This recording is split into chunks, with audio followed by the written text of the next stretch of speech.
Dodge City and in the territory on west, there's just one way to handle the killers and the spoilers, and that's with a U.S. Marshal and the smell of Gunsmoke.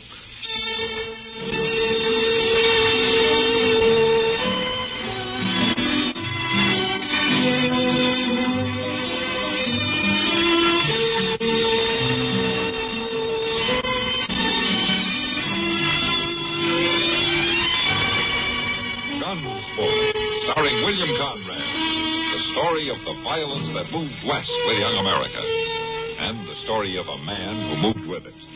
I'm that man, Matt Dillon, United States Marshal. The first man they look for and the last they want to meet.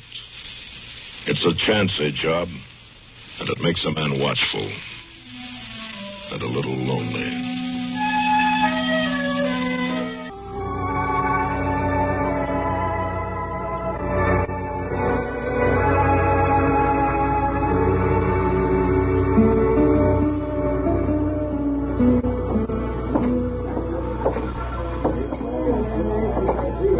If you ain't got a pretty smart idea there, Mr. Jones. Oh, what do you mean, Chester? We're fixing up the back of his wagon that way with that flare pianers. That thing that drops down, makes a platform to stand on and feel at the crowd. That took some thinking to do, to think of that. Well, you better go on thinking to figure out some new place to set it up. He's about to start his selling talk. Yeah. Oh, we'll wait till he finishes.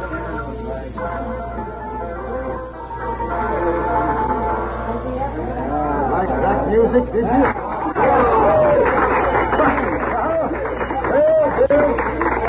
There will be more of that later, folks, but right now I'm going to let you in on the chance of a lifetime. Reckon we are moving a little bit closer, Mr. Jones. No, this is fine. To look close at this bottle I'm holding in my hand, because this bottle is going to change your whole blamed life. For every single one of you, you're asking me why. And I'm going to tell you why. I didn't hear nobody asking. Every one of these bottles is filled right up to the cork with old Dr. Walker's muscle, bone, blood, and nerve tonic. And if there's a man, a woman, or a child here that ain't ever heard of old Dr. Walker's muscle, bone, blood, and nerve tonic, let him speak right up now and display his ignorance. You heard of it, Chester? Well, Tonight, you good people of Dodge City, opportunity is yours. Because it is my privilege to introduce for the first time on the frontier this famous elixir. This bottled dram of radiant health. This magic blend of 27, mind you, 27 powerful drugs and herbs. Many of them taken from the magic medical secrets of ancient Greece and Egypt. He sure does get wrought up, don't he? Listen now. Tonight only to the first 20 of you who step up here, I will give the unheard of opportunity of buying a new life for the unbelievable and insignificant sum of only $1. $1 silver. Now, who'll be first?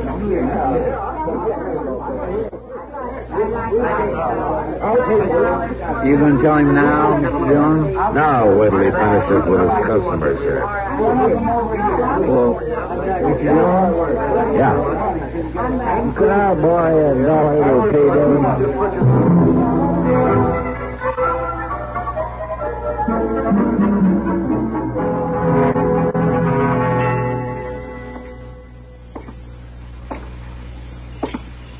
Howdy there.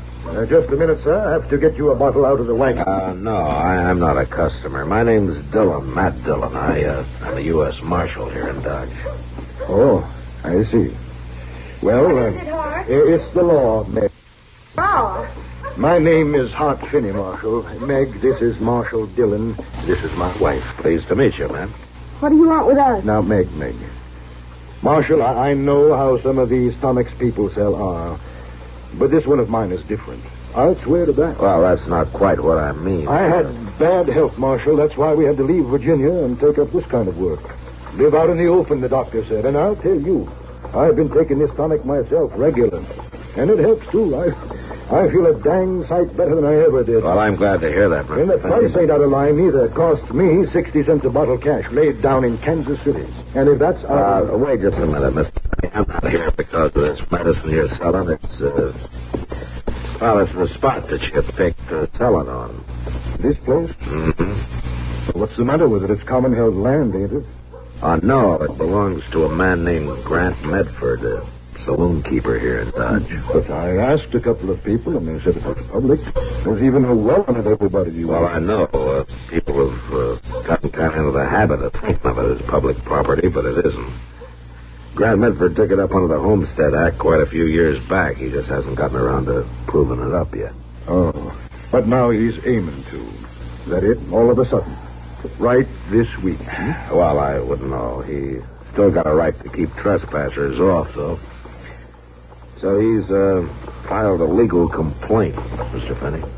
Oh, it ain't like I was hurting the property, none, Marshal, and I'm only going to be here less than a week just as my stock is gone. I got no choice, Mr. Phinney. I got to serve this notice on you. It's the only vacant ground around that's close to the saloons and eating places where a lot of people come by. I'm sorry. You're telling us to get, is that it? Yeah, I'm afraid so, Mr. Phinney. I can give you till morning. And that's all. Marshal, I'm a reasonable man when I'm treated reasonable. It ain't you, I mean. You got your duty to do, but this fella Medford, well, he sounds mighty selfish. And I don't like a selfish man. No, Marshal. I'm not hurting a thing. I'm staying. I'm sorry, Mr. Phinney, but the law says you can't. And what do you say? Well, I'm a lawman.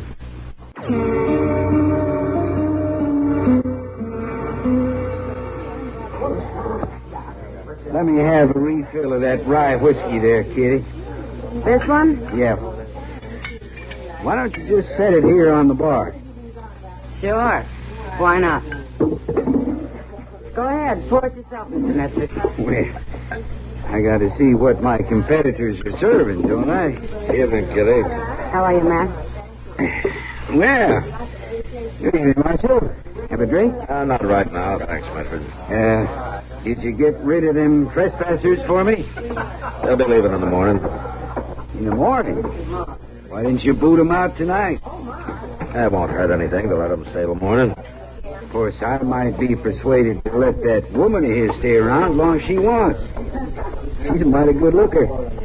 Look, Medford, this man Phinney seems to be pretty decent and honest. He's heading out for Kansas City as soon as he gets rid of his stock. It wouldn't hurt you any to let him stay out the week, would it? Well, now, I reckon you did see that woman all right. Sweet talk you, did she? That's enough, Medford. Marshal, I signed a trespassing complaint. Ain't that right? Yeah, you did. Well, then, why don't you just go serve it? You're always talking so all-fired holy about upholding the law. It's been served, Medford, and I'm just trying to give you a chance to do something for somebody for once in your life. You get them two out of there, Marshal. If you ain't man enough, then me and the boys will come around and do it for you. You and your boys poke your noses into my business, and I'll knock your heads together. Is that clear? I have nothing more to say to you. Wait a minute, Mr. Medford. You owe me $1 for those drinks. $1? Well, at my place, you can get 4 drinks for $1. Sure, but we buy our liquor. We don't make it in the back room. Nah.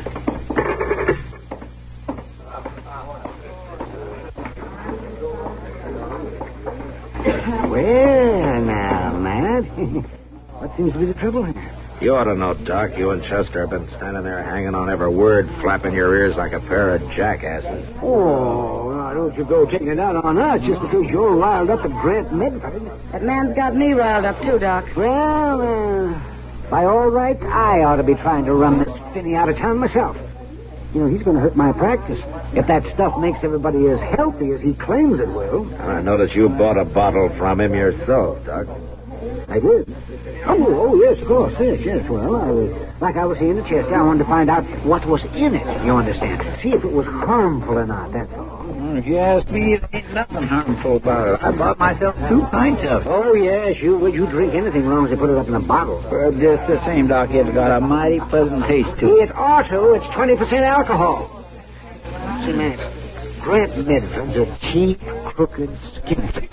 And everybody in town knows it. Now then, Why don't you just tear up that warrant and forget about it? I can't do that, Doc. The Finneys will have to pull out first thing in the morning.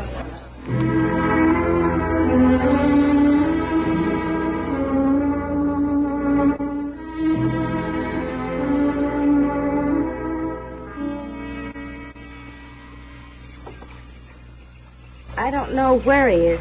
And I ain't lying to you, Marshal. I didn't say you were, Miss Finney. I tell you if I knowed, but I just don't know. At least not exactly. Well, he must have told you something before he left, didn't he? Well, sure he did. Just like I said. You're to wait here till he gets back. He knew the two of you were to be off this property the first thing this morning. Oh, he knowed it, all right. He'll be here. Any minute now, Marshal. Miss Finney, how do you know he'll be here if you don't even know where he went? I didn't say that. I said I didn't know where he was right this minute. Then tell me where he went. I can't tell you, Marshal. Hart said not to. He said he'd explain you all about it himself. And anything Hart says me to do, I do. Look, ma'am, I know loyalty is a fine thing, but I served an eviction notice on you two last night, and you've got to abide by it. Your feelings are, well, mine either. Don't enter into it. It's all right, Marshal. It's all right. She was only doing what she was told to. Where's the bed, honey? Over to see that judge of yours. What's his name? Judge Ben? Yeah, that's Judge Ben. He's a mighty fine man. Open-minded and fair. Knows the law, too. Well, he gave me a paper here, Marshal. I reckon maybe you ought to take a look at it. Uh-huh. I think something like this ought to hold up. Provided, of course, you're of a mind to enforce the law the same for out-of-towners as you do for Dodge City folks.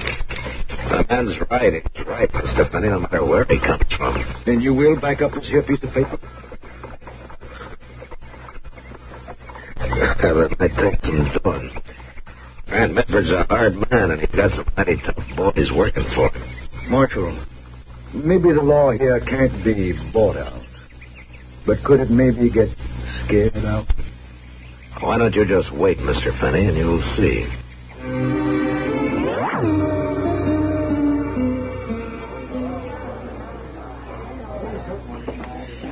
No, I don't see none of Medford's boys in that crowd, Mr. Dillon. He'll bring him with him, Chester, whenever he gets himself All right, worked folks, up. quiet down now. I want your undivided attention, if you please. Now, in just a few short minutes, I'm going to open the doors of opportunity to one and all of you once again. And while you're waiting, my good wife, Meg, will put a new roll in the piano. All right, Meg. Give the good folks a little tune.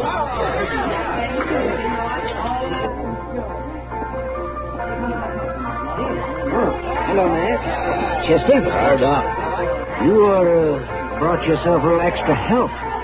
Grant Medford will have 8 or 10 men with him. I told him the same thing. You're almost right, Doc.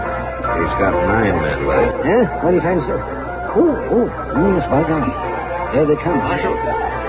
Marshal. He's coming down the street there. I figured I'd better strap my gun on and come down here and help you. You can unstrap it, Mr. Finney, and get back over to that wagon and run your show. I ain't never asked another man to fight my battles yet, Marshal. In this case, it's the law fighting them. Go on now. You get into this with a gun in your belt, it's the same as asking for a shooting, so you stay out of it. All right, Marshal.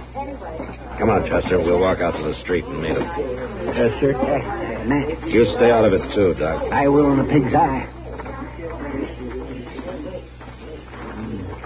Old Medford looks mighty upset, Mr. Dillon. Yeah, well, I imagine he is. He's had all day to get that way.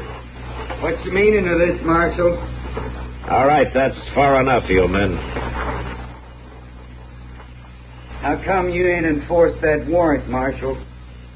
How come you didn't kick these trespassers off my property? I'm afraid it'd be against the law, Medford. Against the law? It turns out it's not your property after all. What are you talking about? The fact that Hart Phinney and Judge Ben put their heads together this morning and came up with a writ of injunction. Here, you can take a look at it if you want. Seems this ground's public domain. What kind of finagling you trying to pull off? I took up this land 8 years ago. That's right, Medford. But But you didn't build on it and you didn't prove it up. And according to Judge Bent, unimproved land that's left open to public use without protest for 5 years or more reverts to public domain. Judge Bent's out of his mind. That well over there has been used by everybody in town for the last 6 years. And Judge Bent figures that's plenty of public use to wipe out your claim to the title. You hear that, boy? Shyster Carnival Barker turns out to be a squatter. A low-down land grabber. Now, wait a minute, Medford. Phinney hasn't grabbed anything. Now he's got the law stringing along with him. Bought it, maybe, or perhaps he got that pretty-faced wife of his to sweet-talk the Marshal. Now, I warned you about that once, Medford. All right, come on, get up. You're not hurt that bad. Sure, Marshal. I talked big, too. I was a gunslinger, talking to a businessman I knew couldn't begin to outdraw me. Uh-huh. You got some kind of suggestion you want to make? Sure.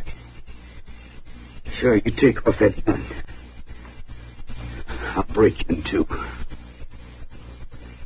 Chester. Yes, sir?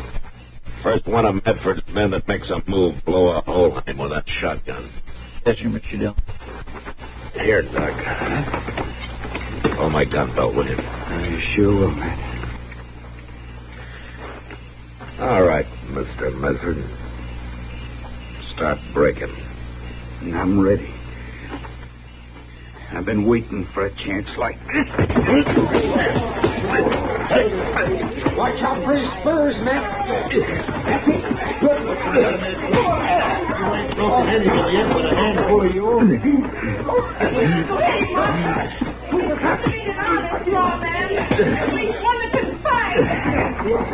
Have you had enough, Medford? I'll kill you. Help me, I'll kill you. All right.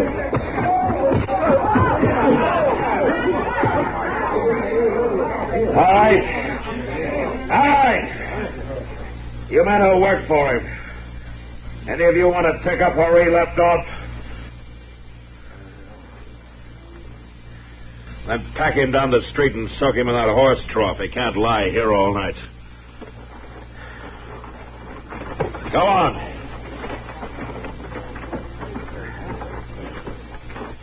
We're both mighty grateful to you, Marshal.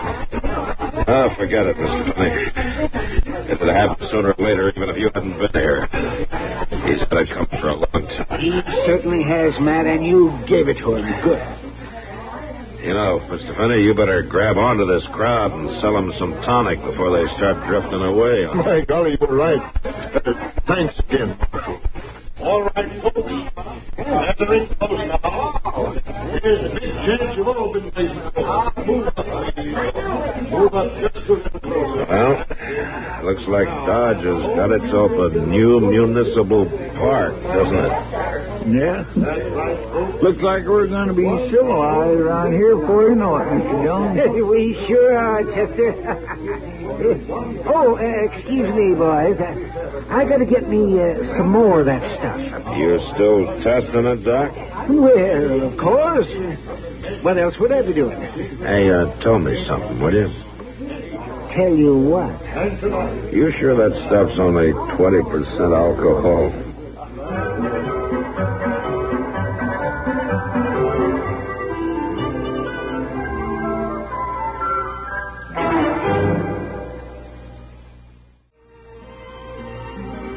Gunsmoke. Produced and directed by Norman McDonald, stars William Conrad as Matt Dillon, U.S. Marshal. The story was specially written for Gunsmoke by Les Crutchfield, with editorial supervision by John Meston. The Gunsmoke theme was composed by Rex Corey. Sound patterns by Tom Hanley and Bill James. Featured in the cast were John Daner, Vic Perrin, and Virginia Gregg. Harley Bear is Chester, Howard McNear is Doc, and Georgia Ellis is Kitty.